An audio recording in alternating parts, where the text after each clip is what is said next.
अस्सलाम वालेकुम जी। Welcome to the second part of the tutorial जिसके अंदर हम बात करने वाले हैं जी पोजीशंस के बारे में। तो हमने जहाँ से छोड़ा था वहीं से स्टार्ट करते हैं। पोजीशन क्या है? बेसिकली पोजीशन हम यहाँ पे डिस्कस करने लगे हैं। अब हम कोई भी जो टेक्स्ट है या एलिमेंट है हमारे जो टेम्पलेट के अंदर या जो हम इमेज बना रहे हैं उसके अंदर जो भी टेक्स्ट या टेम्पलेट होता है, हम उसकी पोजीशन बेसिकली सेट कर सकते हैं। किस तरीके से हम कोई भी एलिमेंट या टेक्स्ट को सेलेक्ट करेंगे, कोई टेक्स्ट या एलिमेंट कुछ भी सेलेक्ट कर लें, तो उसके बाद आपके पास पोजीशंस की एक यहाँ पे ऑप्शन होती है टॉप मेन्यू के अंदर। तो यहाँ पोजीशन वाले ऑप्शन पे जब आप सेलेक्ट करते हैं तो यहाँ पे आपके पास ऑप्शन आती है, लाइक सबसे पहले आपके पास अरेंज और लेयर, ये दो टैब्स बने होते हैं। अरेंज वाला टैब पहले हम डिस्कस करेंगे कि अरेंज वाले टैब में क्या क्या ऑप्शन है, और फिर हम लेयर वाले टैब में जाएंगे। तो अरेंज वाले टैब में सबसे पहले हमारे पास जो ऑप्शन है वो यहाँ पे आपके पास नज़र आ रही है कि एक है बैकग्राउंड, और एक है टू बैक, और एक है फॉरवर्ड, और एक है टू फ्रंट। ये आपके पास चार ऑप्शन हैं ऊपर। तो अब ये है क्या? बेसिकली अब कैनवा में जो इमेज होती है वो बेसिकली आपकी लेयर्स के अंदर बनी है, जैसे ऑनियन की लेयर्स होती है ना, मल्टीपल लेयर्स बनी होती हैं। तो इसी तरीके से कैनवा में जो इमेज बनी होती है, बेसिकली टेम्पलेट जो होता है उसके अंदर जो एलिमेंट्स आपके यूज़ हुए हुए होते हैं वो लेयर्स के अंदर होते हैं। तो बेसिकली यहाँ पे हम कोई भी जब एलिमेंट या टेक्स्ट सेलेक्ट करते हैं तो वो यहाँ से पोजीशन में जो ऑप्शंस आ रही हैं, बैकवर्ड टू फ्रंट या forward to front, backward to back, forward to front, ये जो ऑप्शन होती है बेसिकली लेयर के अंदर आगे पीछे मूव करने की ऑप्शंस होती हैं। लाइक जो मैंने अभी टेक्स्ट सेलेक्ट किया हुआ है उसे अगर मैंने टू बैक लेके जाना है, मतलब है बिल्कुल ही बैकग्राउंड में लेके चले जाना है, तो मैं यहाँ पे टू बैक वाली ऑप्शन के देखे नीचे उन्होंने दो लेयर्स बनाई हैं और बिल्कुल एंड पे एरो जा रहा है नीचे। इसका मतलब है कि बिल्कुल बैकग्राउंड में चले जाएगा ये जो टेक्स्ट है या जो एलिमेंट है। और अगर मैं इसको सिर्फ बैकग्राउंड करूंगा तो देखिए लेयर, सिंगल लेयर बनी हुई है, सिंगल एक बॉक्स सा बना हुआ है और एरो आ रहा है कि ये सिर्फ एक स्टेप पीछे, एक लेयर पीछे जाएगी।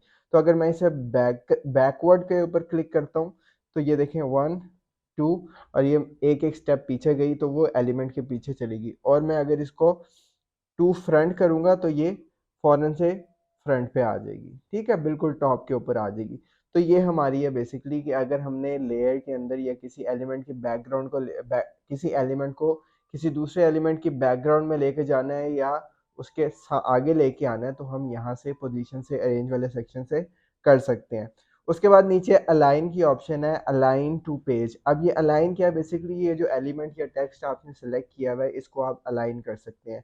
अगर मैं यहाँ पे टॉप पे क्लिक करता हूँ तो ये टॉप पे अलाइन हो जाएगा, और अगर टॉप लेफ्ट करूँगा तो ये टॉप लेफ्ट साइड पे अलाइन हो जाएगा। इसी तरीके से अगर मैं मिडल राइट करूँगा तो वो मिडल वाली साइड पे राइट पे अलाइन हो जाएगा। और अगर मैं इसको लेफ्ट बॉटम करूँगा तो ये लेफ्ट साइड पे बॉटम पे अलाइन हो जाएगा। तो आपको समझ आ गई होगी तो अलाइनमेंट और ये अरेंज जो यहाँ पे अरेंजमेंट जो होती है ये है क्या चीज़ बेसिकली। उसके बाद हमारे पास थोड़ी एडवांस ऑप्शन में जाते हैं तो यहाँ पे हमारे पास विड्थ है, हाइट है, और एक्स एक्सिस वाई एक्सिस इसमें भी मूव कर सकते हैं और रोटेट भी कर सकते हैं। तो अगर हम अपनी विड्थ और हाइट चेंज करें, यहाँ से लेट्स से मैं इसकी विड्थ कर देता हूँ 100, तो आप देखें इसकी विड्थ जो होगी है टेक्स्ट की, ये सिर्फ 100 की विड्थ के अंदर ही लिखा हुआ है पूरा का पूरा टेक्स्ट। और अगर मैं इसकी विड्थ बढ़ा देता हूँ, ठीक है, लाइक 500 कर देता हूँ तो विड्थ 500 हो जाएगी। इसी तरीके से हाइट है, लेकिन हाइट अब हमारे पास अभी अवेलेबल नहीं है। अगर हम इसे रेशो में करेंगे, ठीक है, तो यहाँ पे मैं अगर इसे 500 ही करूँ, ठीक है, तो वो टेक्स्ट का साइज रेशो के हिसाब से बड़ा हो जाएगा, ठीक है। उसके बाद अगर हम एक्स अगर हम इसे एक्स एक्सिस में मूव करना चाहते हैं, लाइक मैं यहाँ से अगर 100 करता हूँ तो ये 100 लेफ्ट साइड 100 राइट साइड पे मूव करेगा, ठीक है, 100 पिक्सल्स मूव करेगा बेसिकली। और अगर वाई एक्सिस में मूव करूँ 100 तो वाई एक्सिस में 100 पिक्सल्स मूव कर देगा। रोटेट अगर मैं करूँ इसे 90 डिग्री तो ये 90 डिग्री पे रोटेट हो जाएगा। तो ये आपके पास पोजीशन में ऑप्शंस होती हैं मुख्तलिफ। अब हम लेयर्स वाली ऑप्शन में चले जाएंगे। होपफुली आपको ये अरेंज वाली जो मैंने सारी चीज़ें बताई हैं ये समझ आ गई होगी। लेयर्स वाली ऑप्शन में अब हम जाके देखते हैं। लेयर्स वाली ऑप्शन में भी आगे मजीद दो सब ऑप्शंस होती हैं इसकी, लाइक ऑल और ओवरलैपिंग।